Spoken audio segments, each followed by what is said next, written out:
ದೇಶದಲ್ಲಿ ಕಾಂಗ್ರೆಸ್ ಸರ್ಕಾರ ಅಧಿಕಾರಕ್ಕೆ ಬಂದ್ರೆ ನಿಮ್ಮಲ್ಲಿ ಎಷ್ಟು ಮನೆಗಳಿವೆ ಅಂತ ವಿಚಾರಿಸಿ ಅವುಗಳಲ್ಲಿ ಒಂದನ್ನ ಕಾಂಗ್ರೆಸ್ ತೆಗೆದುಕೊಂಡು ಕಬಳಿಸುತ್ತದೆ. ಮಾತೆಯರ ಮಾಂಗಲ್ಯದ ಮೇಲೂ ಕಾಂಗ್ರೆಸ್ ಕಣ್ಣಿಟ್ಟಿದ್ದು ಅಧಿಕಾರಕ್ಕೆ ಬಂದ್ರೆ ಅದನ್ನ ಮುಸ್ಲಿಮರಿಗೆ ನೀಡುತ್ತದೆ ಅಂತ ಪ್ರಧಾನಿ ನರೇಂದ್ರ ಮೋದಿ ಕಿಡಿಕಾರಿದ್ದಾರೆ.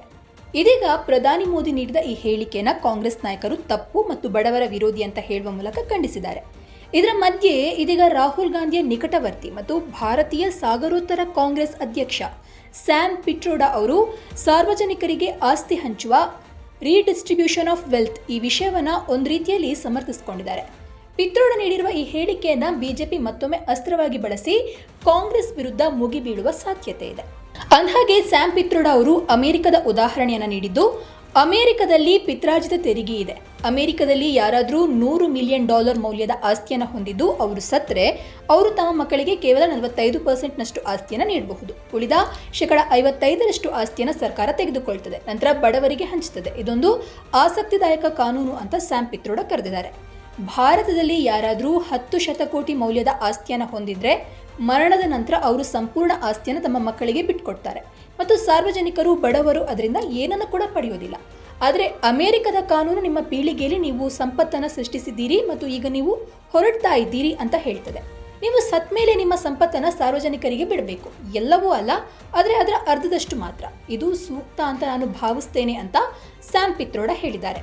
ನಾವು ಸಂಪತ್ತಿನ ಮರುಹಂಚಿಕೆ ಬಗ್ಗೆ ಮಾತನಾಡುವಾಗ ನಾವು ಹೊಸ ನೀತಿಗಳು ಮತ್ತು ಕಾರ್ಯಕ್ರಮಗಳ ಬಗ್ಗೆ ಮಾತನಾಡ್ತೇವೆ. ಹೀಗಂತ ಹೇಳಿರುವ ಸ್ಯಾಮ್ ಪಿತ್ರೋಡಾ ಇವುಗಳು ಜನರು ಚರ್ಚಿಸಬೇಕಾದ ವಿಷಯಗಳಾಗಿವೆ. ಎಂಡ್ ಆಫ್ ದಿ ಡೇ ತೀರ್ಮಾನ ಏನು ನನಗೆ ತಿಳಿದಿಲ್ಲ. ಆದರೆ ಸಂಪತ್ತಿನ ಮರುಹಂಚಿಕೆ ಬಗ್ಗೆ ಮಾತನಾಡುವಾಗ ನಾವು ಹೊಸ ನೀತಿಗಳು ಮತ್ತು ಹೊಸ ಕಾರ್ಯಕ್ರಮಗಳ ಬಗ್ಗೆ ಮಾತನಾಡ್ತೇವೆ. ಅದು ಬಡ ಜನರ ಹಿತಾಸಕ್ತಿಗಾಗಿ, ಶ್ರೀಮಂತರ ಹಿತಾಸಕ್ತಿಗಾಗಿ ಅಲ್ಲ ಅಂತ ಪಿತ್ರೋಡಾ ಹೇಳಿದ್ದಾರೆ. ಸ್ಯಾಮ್ ಪಿತ್ರೋಡಾ ನೀಡಿರುವ ಈ ಹೇಳಿಕೆ ನಂತರ ಬಿಜೆಪಿ ಮತ್ತೊಮ್ಮೆ ಕಾಂಗ್ರೆಸ್ ವಿರುದ್ಧ ಮುಗಿಬಿದ್ದಿದ್ದು, ಬಿಜೆಪಿ ಐಟಿ ಸೆಲ್ ಮುಖ್ಯಸ್ಥ ಅಮಿತ್ ಮಾಳವಿಯಾ ಅವರು ಪಿತ್ರೋಡಾ ಅವರ ವಿಡಿಯೋವನ್ನ ಫೇಸ್ಬುಕ್ನಲ್ಲಿ ಪೋಸ್ಟ್ ಮಾಡಿ ಕಾಂಗ್ರೆಸ್ ಭಾರತವನ್ನ ನಾಶ ಮಾಡಲು ನಿರ್ಧರಿಸಿದೆ ಅಂತ ಬರೆದಿದ್ದಾರೆ. ಪಿತ್ರೋಡಾ ಹೇಳಿಕೆಯನ್ನು ಉಲ್ಲೇಖಿಸಿದಂತಹ ಮಾಳವಿಯಾ, ಇದರರ್ಥ ಕಾಂಗ್ರೆಸ್ ಬಂದ್ರೆ ನಾವು ನಮ್ಮ ಶ್ರಮದಿಂದ ಸಂಪಾದಿಸಿದ ಆಸ್ತಿಯಲ್ಲಿ 50% ತೆರಿಗೆಯೊಂದಿಗೆ ಕಿತ್ತುಕೊಳ್ಳೋದು ಅಂತ ಹೇಳಿದ್ದಾರೆ.